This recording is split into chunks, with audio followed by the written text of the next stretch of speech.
Descobri que meu casamento tinha um preço específico: R$ 8.500 por mês, depositados religiosamente na conta do meu marido pela minha sogra. Eu, Carolina, editora de revista, acreditava ter construído um casamento perfeito com Rodolfo Farias, durante 5 anos.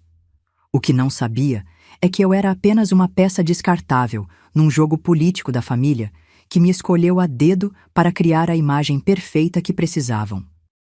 Uma mentira bem financiada que, ironicamente, começou a desmoronar justamente quando beijei a testa do meu marido e sugeri, com falsa inocência: "Amor, que tal jantarmos com sua mãe no domingo?" Foi quando meu plano começou, mesmo eu não sabendo que tinha um. Meu casamento com Rodolfo Farias era o que qualquer revista de celebridades chamaria de perfeito. Nos conhecemos na festa de inauguração da Galeria de Arte no Itaim, onde ele, o arquiteto responsável pelo projeto, derramou champanhe no meu vestido branco da Zara, que eu fingia ser de marca. "Desculpe, eu estava distraído olhando para você", disse com aquele sorriso que fazia covinhas aparecerem. Como uma editora de revista feminina poderia resistir a um clichê desses? 5 anos depois, lá estávamos, apartamento em Pinheiros com vista para o parque, viagens para Trancoso nas férias e jantares quinzenais na mansão da sogra no Morumbi.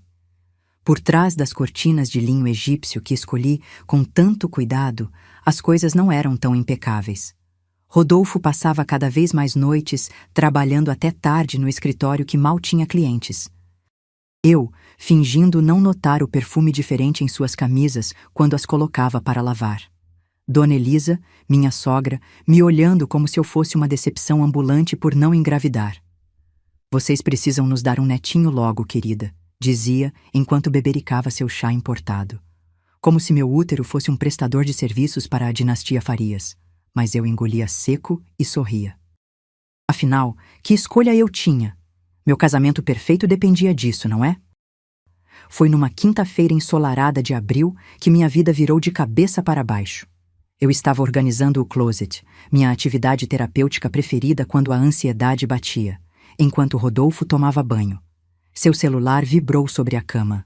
1, 2, 3 vezes.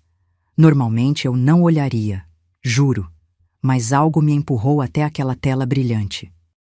A mensagem de Dona Elisa piscava como um outdoor luminoso. "Transferi o valor de sempre.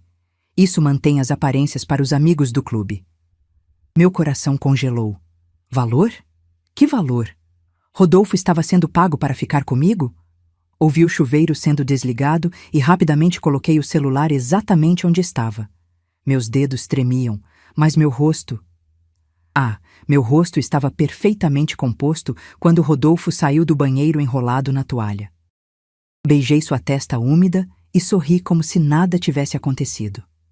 "Amor, que tal jantarmos com sua mãe no domingo?" Sugeri com a voz mais doce que consegui produzir. Ele pareceu surpreso. Geralmente eu inventava desculpas para evitar os jantares na mansão Farias, mas concordou rapidamente. Aquela noite foi interminável, deitada ao lado dele, sentindo seu braço em volta da minha cintura como uma corrente invisível. O que mais eu não sabia sobre meu próprio casamento? E o que você faria se descobrisse que seu marido recebia para estar com você? Dona Elisa Farias não era apenas a matriarca da família. Era uma instituição em São Paulo. Viúva aos 48 anos, transformou a construtora do marido em um império. Presidia 3 fundações beneficentes. Frequentava a mesma missa das 11 na Igreja da Consolação todo domingo e era amiga íntima de 2 ex-governadores. Seus almoços de sábado reuniam políticos, empresários e a nata da sociedade paulistana. E eu era a nora que ela tolerava com aquele sorriso fino que mal esticava o botox. "Carolina, querida, essa sua revista ainda fala sobre moda sustentável? Que charmoso!" Dizia como se meu trabalho fosse um passatempo adorável de uma mulher que deveria estar focada em procriar. A relação entre Dona Elisa e Rodolfo sempre me intrigou. Ele, um homem de 35 anos, ainda pedia permissão para qualquer decisão importante. Ligava para ela todos os dias às 20 horas em ponto. Cancelava nossos planos se ela não estivesse se sentindo bem. E agora, a revelação que ela literalmente o pagava para ficar comigo. Mas por quê?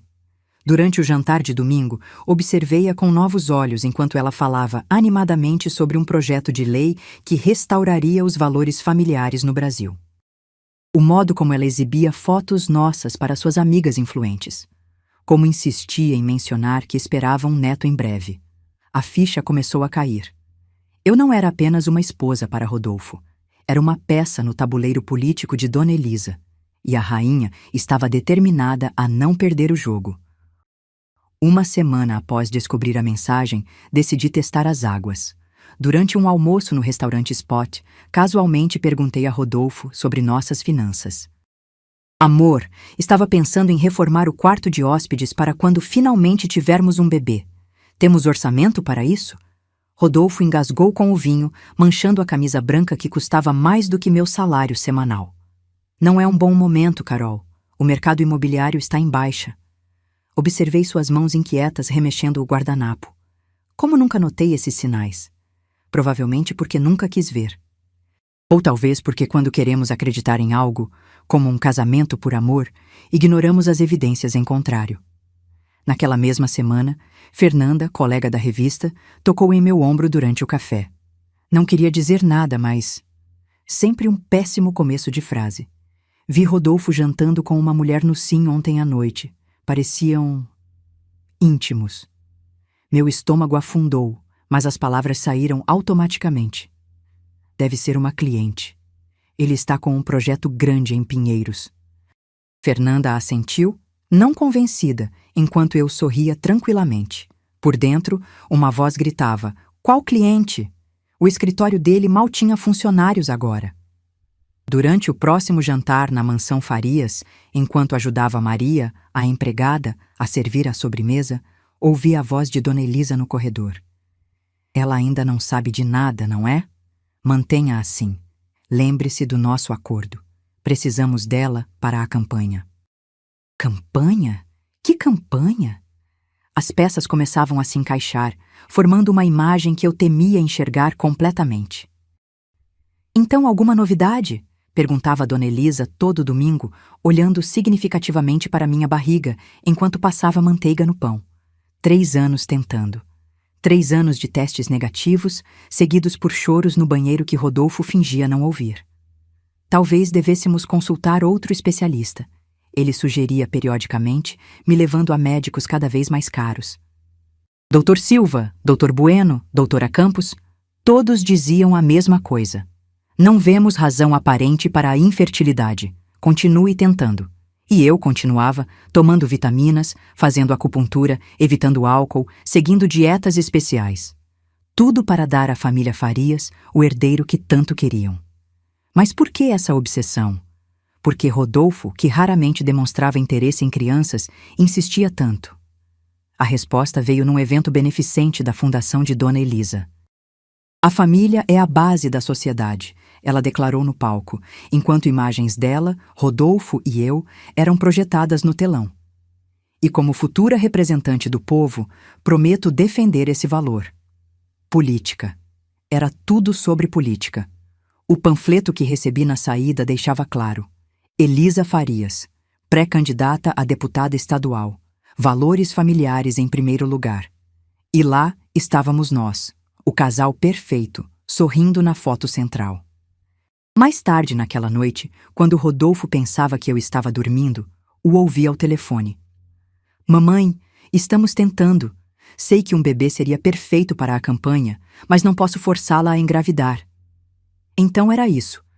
Eu não era apenas uma esposa de fachada. Precisava ser uma mãe de fachada também. Você consegue imaginar a pressão? Sentir que seu valor para a família dependia da sua capacidade reprodutiva? Carolina, querida, você está absolutamente deslumbrante nesse vestido. A voz de Dona Elisa soava artificialmente alta enquanto me apresentava ao senador Bueno e sua esposa. Estávamos no coquetel de lançamento da pré-candidatura dela para deputada estadual, no Salão Nobre do Clube Paulistano. Minha nora é editora da revista Nova Mulher. Ela continuou, apertando meu braço com força desnecessária. Uma moça brilhante que escolheu apoiar a carreira do marido enquanto tenta começar uma família. Seu sorriso não alcançava os olhos, e suas unhas perfeitas afundavam levemente em minha pele, como um lembrete silencioso do meu papel. Sorri e assenti, a esposa perfeita, a nora perfeita, a fraude perfeita. A campanha de Dona Elisa se baseava em valores familiares tradicionais e o retorno à moralidade na política. Os banners espalhados pelo salão mostravam fotos dela com crianças carentes, com Rodolfo e comigo em eventos beneficentes e com o falecido marido em momentos de aparente felicidade conjugal. A ironia não me escapou. A mulher que pagava o filho para manter um casamento de fachada era o rosto da família brasileira tradicional. Durante seu discurso, ela chegou a dizer: "Família não se compra, se constrói com amor e dedicação." Engasguei com o champanhe. No banheiro, ouvi duas mulheres comentando: "Seria perfeito se a norinha estivesse grávida para a campanha, não é? Elisa não para de falar nisso nas reuniões do comitê." Família, política, aparências. Tudo se misturava numa teia de mentiras que eu começava a desvendar. Mas até onde isso iria? E quem mais estava envolvido? Comecei a monitorar Rodolfo discretamente. Um caderninho escondido na gaveta de lingeries registrava seus horários, desculpas, telefonemas. Reunião com cliente, às terças-feiras, sempre das 19 às 22 horas. Happy hour com investidores, às quintas. Visita à obra em Alphaville, aos sábados de manhã. Pequenos padrões emergiam. E então, o descuido. Um recibo de restaurante no bolso do paletó, tratoria de Luca, mesa para dois, às 20 horas de uma terça-feira, quando ele deveria estar com clientes, em uma reunião de negócios. O mesmo restaurante onde ele me pediu em casamento 5 anos atrás. Coincidência? Dificilmente. A dor da traição é uma coisa estranha. Mesmo quando você já suspeita, a evidência concreta ainda atravessa seu peito como uma flecha envenenada. Senhorita. Carolina? Aqui é Juliana, assistente da Dona Elisa. A ligação me pegou de surpresa numa tarde chuvosa. Preciso falar com você, pessoalmente, sobre seu marido. Nos encontramos numa padaria longe do circuito Farias. Juliana, sempre tão formal e contida no escritório da sogra, parecia nervosa. Trabalho para a Dona Elisa há 15 anos. Vi muita coisa, inclusive o acordo. Ela deslizou um envelope pela mesa. São cópias, dos depósitos mensais e do contrato. Meus olhos arregalaram ao ver os valores, R$ 8.500 mensais. Por quê? Sussurrei. Por que você está me mostrando isso? Juliana suspirou. Porque eles fizeram isso antes, com outra mulher, e não acabou bem para ela. Outra mulher? Quem? O que aconteceu com ela? E mais importante, o que aconteceria comigo quando eu não fosse mais útil para os planos da família Farias? Era uma terça-feira quando decidi seguir Rodolfo. Estacionei meu carro 2 quadras antes do elegante prédio no Itaim Bibi, onde ele entrou com a familiaridade de quem frequenta o lugar regularmente. O porteiro o cumprimentou pelo nome. Esperei quase 1 hora no carro, reunindo coragem, antes de me aproximar. Boa noite. Vim entregar esses documentos para o senhor Rodolfo Farias. Ele esqueceu no escritório e disse que era urgente. O porteiro assentiu sem questionar. Apartamento 1402, senhora. Enquanto o elevador subia, meu coração parecia querer escapar pela boca. O que eu encontraria? E estava realmente preparada para ver? A porta foi aberta por uma mulher bonita, de cabelos castanhos e grávida. Visivelmente grávida, com uma barriga de uns 5 meses arredondando a camiseta que usava. "Posso ajudar?" perguntou educadamente. Então ouvi a voz de Rodolfo vindo de dentro. "Quem é, amor?" Ele apareceu atrás dela, segurando um pote de tinta azul, provavelmente para o quarto do bebê. O pote caiu, explodindo tinta pelo chão branco quando nossos olhares se encontraram. "Carol!" Sua voz era um sussurro horrorizado. A mulher olhava de um para o outro, a compreensão lentamente surgindo em seu rosto. "Você deve ser Carolina." ela disse finalmente, sem a raiva que eu esperava. Havia algo mais em seus olhos. Pena? Acho que precisamos conversar, ela continuou, abrindo mais a porta. E assim, num surreal acordo tácito entre duas mulheres enganadas, entrei no apartamento do meu marido com sua... O quê? Amante? Segunda esposa? Futura mãe do seu filho? Quanto mais eu descobria, menos eu conhecia o homem com quem tinha casado. Nos conhecemos na faculdade, explicou Mariana enquanto me servia um copo d'água. Eu recusei o chá que ela ofereceu inicialmente. Nunca mais aceitaria chá de ninguém. Sempre fomos o casal perfeito, até que meu pai se recusou a investir na construtora dos Farias.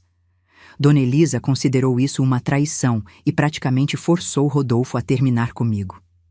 Ela acariciou a barriga proeminente quase inconscientemente. Rodolfo permanecia em silêncio, olhando para o chão manchado de tinta azul como uma criança repreendida. A cada palavra de Mariana, meu casamento se desintegrava um pouco mais, revelando-se como a farsa que sempre foi. Quando meu pai finalmente decidiu investir, 2 anos atrás, Dona Elisa nos reconectou, discretamente. Você foi escolhida a dedo, sabia? Mariana continuou, seu tom surpreendentemente gentil, como se estivesse explicando algo complexo a uma criança. Dona Elisa precisava de alguém com seu perfil. Formada, bem articulada, de boa família, mas não rica o suficiente para fazer exigências, perfeita para a imagem política. Cada palavra era uma punhalada. 5 anos de memórias reescrevendo-se instantaneamente em minha mente. A forma como Rodolfo hesitou antes de dizer "eu aceito" no altar. As ligações suspeitas que ele atendia no banheiro. As reuniões constantes com a mãe para discutir negócios. O plano sempre foi mantê-la até o fim da campanha. Depois, ela não precisou completar a frase. O filho que ela carregava seria o legítimo herdeiro Farias. Eu era apenas um peão temporário no tabuleiro. Olhei para Rodolfo, esperando negação, explicações, qualquer coisa. Mas seu silêncio confirmava tudo. Como alguém consegue viver uma mentira tão elaborada por tanto tempo? E como eu pude ser tão cega? 3 dias após o confronto com Mariana e Rodolfo, recebi um presente surpresa. Uma viagem para Fernando de Noronha, só nós 2, para nos reconectarmos. Rodolfo estava desesperado, ligando constantemente, enviando flores ao escritório, jurando que poderíamos fazer funcionar. Como se nosso casamento fosse um eletrodoméstico com defeito. Aceitei a viagem com um sorriso e garantias de que precisávamos mesmo desse tempo juntos. Por dentro, a raiva fervia. Cada gesto romântico agora parecia calculado. Cada palavra de amor soava falsa. Mas 2 podiam jogar esse jogo. Enquanto ele achava que estava me reconquistando, eu começava a traçar meu próprio plano. A segunda surpresa veio no trabalho. Fui chamada à sala de Regina Almeida, proprietária da revista. Carolina, queremos você como editora-chefe, anunciou com um sorriso que não alcançava seus olhos. Seu trabalho tem sido notado. O aumento era substancial, quase o dobro do meu salário atual. Agradeci efusivamente, fingindo não notar a foto dela com Dona Elisa em uma festa beneficente, estrategicamente posicionada na estante atrás de sua mesa. No dia seguinte, Juliana confirmou. Dona Elisa moveu montanhas para conseguir sua promoção. Disse que precisa que você esteja feliz e ocupada nos próximos meses. Claro, a campanha estava começando. Precisavam que a nora exemplar estivesse radiante em eventos, mostrando como a família Farias apoiava o sucesso profissional feminino. Outro presente envenenado. Mais uma corrente dourada para me manter presa, grata e, acima de tudo, silenciosa. Mas o que eles não sabiam é que cada presente apenas fortalecia minha determinação de expor a verdade. Você aceitaria ouro em troca da sua dignidade? Preciso de discrição absoluta, expliquei a Paulo Mendonça, ex-policial e atual investigador particular, recomendado por uma colega da revista que passou por um divórcio complicado. Estávamos em um café no centro, longe dos círculos sociais dos Farias. Quero saber tudo. transações bancárias, imóveis, outros relacionamentos, qualquer sinal de corrupção. Paulo assentiu, sem julgamentos em seus olhos cansados. Trabalho com casos como o seu frequentemente, senhora. Maridos com 2 famílias não são tão raros quanto se pensa. Mal sabia ele que meu caso ia muito além da infidelidade. Passei-lhe um envelope com um adiantamento em dinheiro, sacado em pequenas quantias ao longo de semanas para não levantar suspeitas. 2 semanas depois, Paulo me entregou um dossiê completo. As descobertas eram mais chocantes do que imaginei. Rodolfo recebia mensalmente R$ 8.500 de Dona Elisa desde exatamente uma semana antes do nosso casamento. Os depósitos vinham com descrições como consultoria empresarial ou adiantamento de herança. Além disso, havia uma conta conjunta entre Rodolfo e Mariana, aberta há 18 meses, com depósitos regulares de Dona Elisa classificados como fundo familiar. O mais revelador: um contrato digitalizado assinado por Rodolfo, comprometendo-se a manter o arranjo matrimonial com Carolina Ribeiro pelos próximos 5 anos ou até a conclusão do projeto político familiar. 5 anos. Nosso aniversário de casamento se aproximava. A campanha eleitoral de Dona Elisa estava em pleno vapor. As peças se encaixavam com perfeição perturbadora.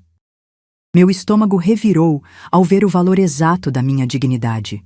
8.500 mensais, com bônus para eventos públicos. Como alguém coloca preço na vida de outra pessoa? E o que vale mais, a verdade devastadora ou uma mentira confortável? O blog começou como terapia. Casada com uma mentira, sem meu nome, sem detalhes identificáveis, apenas a história crua de uma mulher descobrindo que seu casamento era uma transação comercial. Escrevi o primeiro post às 3 da manhã, depois de mais um jantar em que fingi normalidade com Rodolfo. As palavras fluíram como um rio represado finalmente libertado. Quanto vale seu casamento? O meu tem um preço específico: 8.500 por mês. Descobri que meu marido recebe esse valor da própria mãe para manter nossa farsa conjugal. Enquanto isso, sua verdadeira parceira espera um filho, o legítimo herdeiro que eu nunca poderia ser. Postei sem reler, sem expectativas. Na manhã seguinte, havia 57 comentários. Em uma semana, mais de 5.000 seguidores. Seu último post sobre ser tratada como um ativo empresarial em vez de uma esposa me fez chorar no metrô, escreveu uma leitora. Finalmente entendi que não estou louca. Outras histórias começaram a surgir nos comentários. Uma estava casada com um político que mantinha 3 famílias em cidades diferentes. Outra descobriu que o marido tinha um acordo com o sogro para aguentar a filha problemática em troca de sociedade na empresa familiar. As histórias variavam, mas o padrão era o mesmo: mulheres tratadas como mercadorias, propriedades ou obstáculos a serem gerenciados. O blog se tornou um espaço seguro, uma comunidade de vozes silenciadas finalmente encontrando eco. Enquanto editava artigos sobre como manter a chama do casamento na revista, à noite desconstruía essas mesmas fantasias para uma audiência cada vez maior. O anonimato me permitia ser completamente honesta, expondo cada nova descoberta. A ironia não me escapava. A mesma habilidade editorial que me tornava a nora perfeita para eventos sociais, agora alimentava minha rebelião secreta. Quanto tempo eu conseguiria viver essa dupla vida? O que você acha de renovarmos nossos votos? Rodolfo perguntou durante um jantar em nosso apartamento, 3 meses após eu descobrir a mensagem no celular. Quase engasguei com o vinho, mas mantive a compostura. Estava ficando especialista nisso. Por quê? Perguntei, fingindo surpresa em vez da suspeita que realmente sentia. Ele tomou minhas mãos nas suas, olhos implorando confiança que não merecia. Para celebrar nosso amor, recomeçar. Esses últimos meses foram complicados. Complicados. Que palavra interessante para descrever uma vida dupla com uma mulher grávida e um casamento fraudulento. Sorri docemente, enquanto minha mente calculava as verdadeiras motivações por trás dessa proposta tão conveniente. A resposta veio no dia seguinte, quando Juliana, a assistente de Dona Elisa e agora minha informante relutante, me enviou uma mensagem. As pesquisas da campanha caíram 12 pontos após o escândalo do senador Bueno. O mesmo senador que frequentava os jantares de Dona Elisa havia sido flagrado com uma amante, destruindo sua imagem de defensor da família tradicional. Dona Elisa está em pânico, continuou Juliana. Ela precisa reforçar a imagem familiar imediatamente. Tudo fazia sentido agora. A renovação de votos não era para nós. Era para os eleitores, para as fotos nos jornais, para desviar qualquer associação com o escândalo. Nosso casamento, mais uma vez, sendo usado como ferramenta política. Acho uma ideia maravilhosa, respondia Rodolfo naquela noite, surpreendendo-o com meu entusiasmo. Mas quero algo realmente especial, algo memorável. Sugeriu Copacabana Palace, sabendo do valor simbólico para a elite que Dona Elisa tanto prezava. Posso cuidar de tudo, ofereci, vendo a oportunidade perfeita se formando. Rodolfo parecia aliviado com minha reação positiva, completamente alheio ao fato de que acabara de me entregar o palco perfeito para minha vingança. Eles fizeram isso antes, sabia? Juliana disse enquanto me passava mais documentos em nosso café semanal clandestino. Antes de você, houve a Helena, também editora, também perfeita para a imagem. Durou 2 anos, até que ela começou a fazer perguntas demais. A informação gelou meu sangue. O que aconteceu com ela? Juliana desviou o olhar. Acordo de confidencialidade, muito dinheiro envolvido, mudou-se para Portugal de repente. Cada revelação abria mais portas para um labirinto de mentiras. Juliana arriscava seu emprego de 15 anos me ajudando, mas como ela mesma disse, algumas coisas são mais importantes que um salário bom, como poder se olhar no espelho de manhã. Concordei silenciosamente, pensando em todos os espelhos que evitei nos últimos meses. Paulo, o investigador, trouxe mais aliados, um técnico de informática que conseguiu acesso ao e-mail de Rodolfo, uma ex-secretária de Dona Elisa que guardava gravações comprometedoras, até mesmo o porteiro do prédio de Mariana, que me alertava sobre as visitas de Rodolfo. Uma rede invisível de pessoas que, por diferentes motivos, queriam ver a verdade vir à tona. A senhora não é a primeira a ser usada por eles, mas pode ser a última, disse Paulo, entregando-me uma pasta com fotos, e-mails impressos e extratos bancários. O mais surpreendente aliado veio em forma de mensagem anônima no blog. Sou o dono da gráfica que imprime o material da campanha da Elisa Farias. Li sua história e reconheci o padrão. Tenho algo que pode te interessar. Anexado, um áudio de Dona Elisa discutindo friamente quanto tempo mais precisaria manter a nora de fachada e como o nascimento do filho de Mariana seria estrategicamente anunciado após a eleição. Não estava mais sozinha nessa batalha, mas seria suficiente? E quanto custaria para cada um desses aliados me ajudar a expor uma das famílias mais poderosas de São Paulo? A cerimônia de renovação de votos seria em 1 mês, tempo suficiente para organizar cada detalhe do meu plano. Precisava ser perfeito, o momento exato, as evidências irrefutáveis, testemunhas estratégicas. Quero um telão grande para mostrar nossos momentos especiais, disse a Rodolfo, que concordou imediatamente. Claro que concordou. Que político resistiria à oportunidade de projetar imagens familiares perfeitas para convidados influentes? O técnico de informática garantiu que poderia interceptar a transmissão no momento certo. 10 segundos é tudo o que preciso para substituir o arquivo, explicou. 10 segundos para trocar fotos românticas por evidências de fraude, traição e manipulação. O convite para Mariana foi o elemento mais delicado. Não podia vir de mim, obviamente. Usei um perfil falso, me passando por organizadora de um evento beneficente que aconteceria coincidentemente no mesmo local, no mesmo dia. Sua presença seria uma honra, considerando seu envolvimento com causas sociais, escreveu minha persona fictícia. Mariana respondeu prontamente que estaria lá. Ela não sabia, mas seria nossa convidada de honra. Enquanto organizava as evidências, ensaiava mentalmente cada segundo daquela noite. Como reagiriam os convidados? Como Dona Elisa tentaria controlar os danos? Como Rodolfo explicaria o inexplicável? Mais importante, como eu me sentiria depois? Vingada? Libertada? Ou simplesmente vazia? Havia momentos em que duvidava do meu plano. Seria melhor simplesmente ir embora silenciosamente com um acordo financeiro generoso? Mas então lembrava das mentiras, da manipulação, dos anos roubados da minha vida, e a determinação voltava com força total. Algumas verdades precisam vir à tona, não importa quão dolorosas sejam. Na noite anterior à cerimônia, Rodolfo e eu jantamos no nosso restaurante favorito nos Jardins. Ele parecia nervoso, checando o celular constantemente. "Está tudo bem, amor?" Perguntei com falsa preocupação. "Só a ansiedade para amanhã", respondeu, forçando um sorriso. Observei-o com fascínio clínico.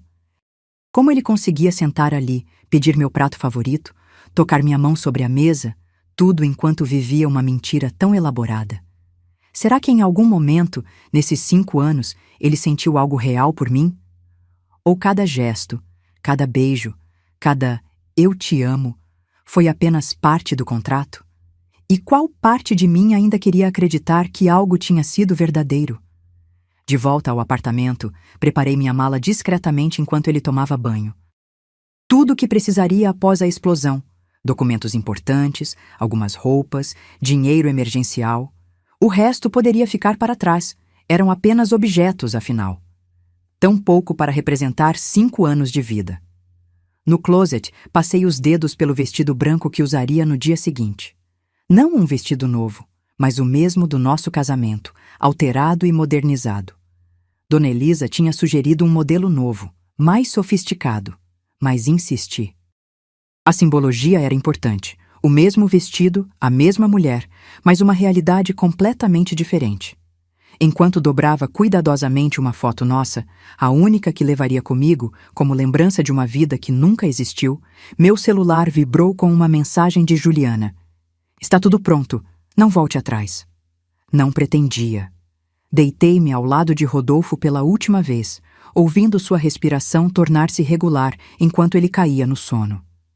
Como ele podia dormir tão tranquilamente? Amanhã, quando o sol nascesse, seria o último dia da nossa farsa conjugal, e eu estava mais do que pronta para a tempestade que viria. Acordei antes do despertador, com aquela clareza surreal que precede momentos decisivos. O quarto de hotel onde me preparava ficava no próprio Copacabana Palace. Insisti nisso, alegando superstição de noiva. Na verdade, precisava de um território neutro, longe dos olhos vigilantes de Rodolfo e Dona Elisa. A maquiadora aplicava o blush enquanto eu observava meu reflexo com distanciamento clínico. Quem era aquela mulher no espelho, com olhos determinados por trás do sorriso ensaiado? Não era mais a Carolina ingênua que acreditou no conto de fadas. Nem era a Carolina devastada dos últimos meses. Era uma versão nova, forjada na dor e determinação. "Está nervosa, senhora?" perguntou a maquiadora. "Estranhamente calma", respondi. Como não estar calma quando, pela primeira vez em 5 anos, estava prestes a ser completamente honesta? O vestido branco, o mesmo do casamento, ajustado para parecer novo, deslizou pelo meu corpo como uma segunda pele. Um simbolismo que só eu compreendia. Mesma mulher, mesma roupa, realidade completamente diferente. Juliana chegou com o buquê. Rosas brancas com pequenos cravos vermelhos escondidos entre as flores. Vermelho sangue. "Apropriado", comentei, e trocamos um olhar de entendimento. Meu telefone não parava. Mensagens de Rodolfo perguntando se estava tudo bem, de Paulo confirmando que todos os convidados especiais haviam chegado, do técnico garantindo que o sistema de projeção estava sob controle. A última mensagem foi de Mariana. "Cheguei ao evento beneficente. Parece que há outra cerimônia acontecendo no mesmo local?" Respondi com um emoji sorridente. "Que coincidência. Aproveite o evento." Olhei-me no espelho uma última vez. "Está na hora", disse a Juliana. Ela apertou minha mão brevemente. "Tem certeza que quer fazer isso?" Nunca tive tanta certeza na vida. Algumas portas, uma vez abertas, não podem mais ser fechadas. E eu estava prestes a derrubar a casa inteira. O salão nobre do Copacabana Palace estava impecável. Arranjos de flores brancas, luzes suaves, música clássica tocando discretamente. Reconheci rostos da alta sociedade paulistana, políticos influentes, jornalistas estrategicamente posicionados. A família Farias não economizava quando se tratava de aparências. Rodolfo me esperava no altar improvisado, parecendo genuinamente nervoso. Dona Elisa, na primeira fila, usava um tailleur verde impecável, cores patrióticas para a futura deputada. Sorria para todos, a matriarca orgulhosa celebrando o amor do filho. Se ao menos eles soubessem o que estava por vir. Caminhei lentamente pelo corredor, contando mentalmente os passos, sincronizando com o plano meticulosamente elaborado. Quando alcancei o altar, em vez de tomar as mãos de Rodolfo, virei-me para os convidados. Antes de renovarmos nossos votos, preparei uma pequena surpresa, um vídeo com nossos momentos mais reveladores. O sorriso congelou no rosto de Dona Elisa. Rodolfo franziu o senho, confuso. Isso não estava no roteiro cuidadosamente planejado. Antes que alguém pudesse reagir, o telão atrás de nós acendeu. Em vez das fotos românticas esperadas, surgiu a imagem de um contrato. O contrato que Paulo havia descoberto, onde Rodolfo se comprometia a manter o arranjo matrimonial por 5 anos. Em seguida, extratos bancários mostrando os pagamentos mensais. Depois, e-mails entre Dona Elisa e Rodolfo discutindo quanto tempo mais precisariam manter a farsa. A sala mergulhou em silêncio absoluto. Então vieram as fotos. Rodolfo e Mariana juntos, a barriga dela crescendo a cada imagem. Por fim, a gravação de áudio. A voz cristalina de Dona Elisa discutindo como usaria meu casamento para impulsionar sua campanha política. Uma família tradicional vem de Rodolfo, e a sua esposa é perfeita para o papel, pelo menos até conseguirmos o que queremos. Olhei diretamente para Rodolfo, cujo rosto havia perdido toda a cor. Você tem algo a dizer, amor? Ou o valor mensal não cobre momentos como este? O silêncio que seguiu durou apenas segundos, mas pareceu uma eternidade. Foi quebrado por Dona Elisa, que se levantou com a dignidade de quem passou a vida controlando crises. Isso é um absurdo, claramente manipulado. Sua voz tremeu levemente, o único sinal de que estava abalada. Rodolfo permanecia paralisado, como se seu cérebro ainda processasse o que acontecia. Os convidados começaram a cochichar, smartphones discretamente filmando tudo. Jornalistas que deveriam cobrir um evento romântico agora presenciavam o escândalo do ano. Manipulado? Repeti calmamente. Como seu casamento, Dona Elisa? Como sua campanha baseada em valores familiares? Ou como os 5 anos que roubaram da minha vida? Minha voz não tremeu uma vez sequer. Anos de raiva contida emergiam com precisão cirúrgica. Foi nesse momento que Mariana entrou no salão, atraída pelo tumulto crescente. Sua barriga de 7 meses era impossível de esconder no vestido preto simples que usava. Parou na entrada, os olhos arregalados ao compreender a situação. Nossos olhares se encontraram brevemente. Não havia raiva entre nós, apenas um reconhecimento silencioso de que éramos peças diferentes do mesmo jogo doentio. Rodolfo finalmente encontrou sua voz. Carol, podemos conversar em particular, por favor? Sua súplica patética foi recebida com uma risada involuntária da minha parte. Particular? Agora você quer privacidade? Não, Rodolfo. Acabou o tempo das mentiras sussurradas e acordos secretos. Virei-me para os convidados, muitos dos quais já se moviam desconfortavelmente em direção às saídas. Senhoras e senhores, lamento informar que não haverá renovação de votos hoje. Na verdade, nunca houve um casamento real para renovar. Apenas um contrato comercial que acaba de expirar. Peguei minha bolsa, previamente posicionada perto do altar, e caminhei calmamente em direção à saída, passando por Mariana, que permanecia imóvel. Ele é todo seu, murmurei ao passar. Sempre foi. A imprensa foi implacável. Escândalo. Pré-candidata pagava filho para manter casamento falso. Estampava a manchete do Estadão no dia seguinte. Família de valores ou valores pela família. questionava a folha. Meu telefone não parava. Jornalistas, amigos curiosos, desconhecidos que encontraram meu número. Desliguei-o e fiquei no apartamento de Juliana, que generosamente me ofereceu refúgio. Da janela, observava a cidade continuar sua rotina, indiferente ao fato de que minha vida havia implodido completamente. Ou talvez, finalmente começado. Era difícil distinguir o fim do começo naquele momento de transição absoluta. "Você está bem?" perguntou Juliana, me oferecendo uma xícara de café. Dei de ombros. "Defina bem." Os dias seguintes foram um turbilhão. Dona Elisa anunciou a suspensão de sua campanha, citando motivos pessoais, como se tivesse escolha após o vídeo da cerimônia viralizar. Rodolfo desapareceu completamente. Rumores diziam que estava na casa de praia da família, em Angra dos Reis. Recebi uma ligação do escritório de advocacia dos Farias, oferecendo um acordo generoso em troca do meu silêncio. "Tarde demais para comprar meu silêncio", respondi. "Deveriam ter pensado nisso antes de comprar 5 anos da minha vida." Mariana, surpreendentemente, me procurou. Nos encontramos em um café discreto. "Não sabia sobre o contrato", explicou. "Sabia que você existia, claro, mas achei que fosse um arranjo mútuo." Será que ela também era uma vítima? Ou apenas mais uma peça no tabuleiro de Dona Elisa? Olhando para sua barriga, senti uma mistura confusa de emoções. Aquela criança, inocente em toda essa trama, carregaria o peso do nosso drama coletivo. Algumas feridas levam gerações para cicatrizar, outras nunca fecham completamente. Qual seria o caso da nossa? A mudança para um apartamento próprio foi mais simbólica que prática.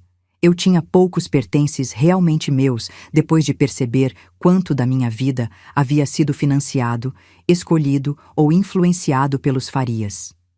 O pequeno estúdio em Pinheiros, com suas paredes brancas ainda por decorar, representava algo que eu não tinha há anos.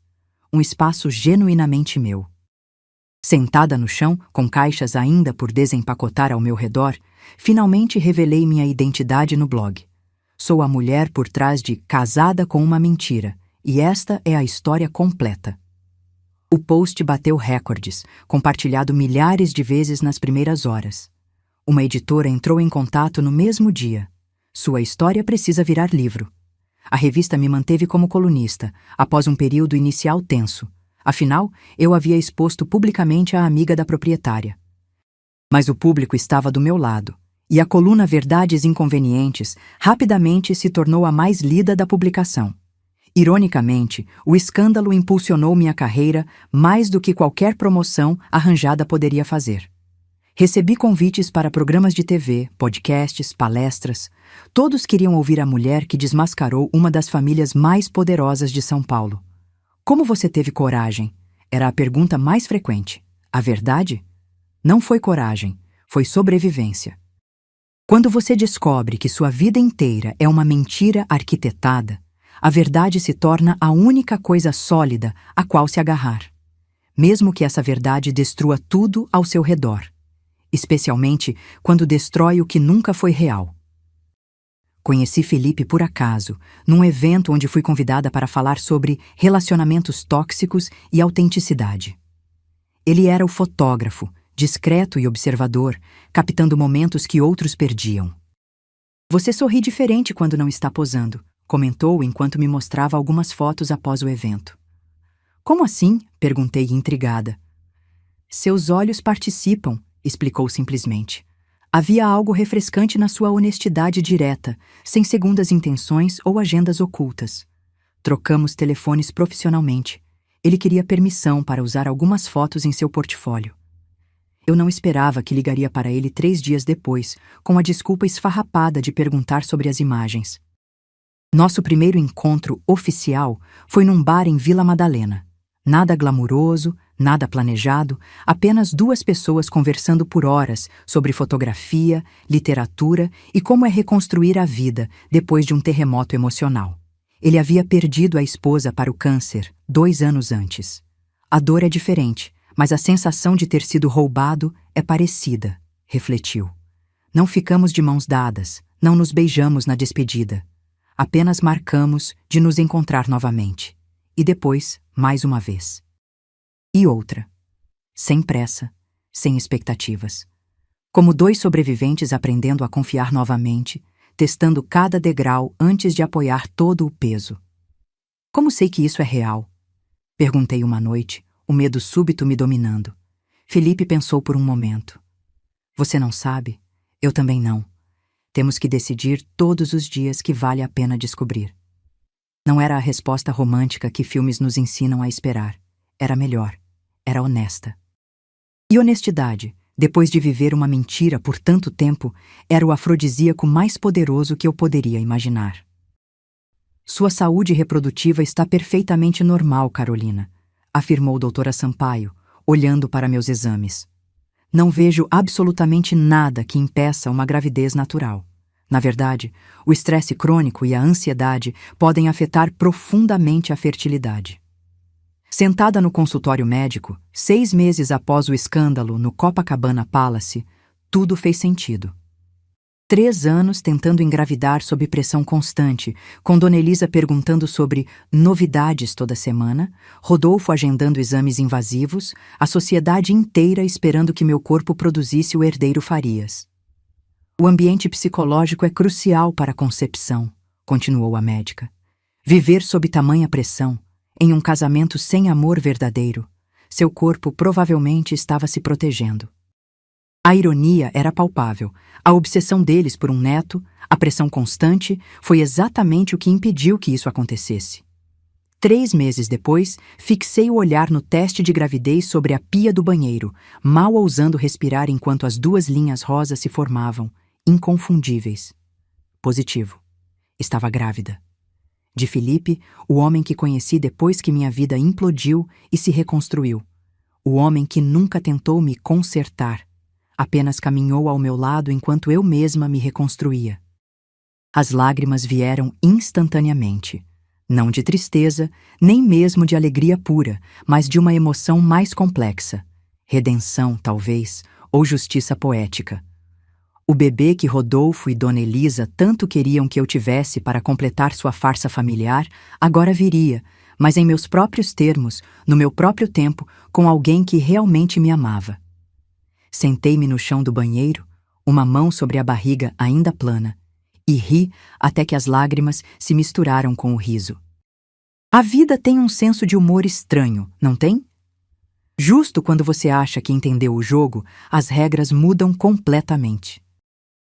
O escritório do advogado tinha aquele ar solene que só lugares onde vidas são oficialmente desfeitas conseguem ter. Assinei os papéis do divórcio com uma caneta que pesava mais do que deveria. 5 anos de vida sendo encerrados com alguns rabiscos. Rodolfo não compareceu, enviando apenas seu representante legal. Típico. Mesmo no fim, ele não teve coragem de me encarar. O acordo era generoso. Mais do que generoso, na verdade. Os Farias queriam garantir que eu não causaria mais danos à sua já fragilizada reputação. Como se dinheiro pudesse comprar meu silêncio agora, depois de tudo.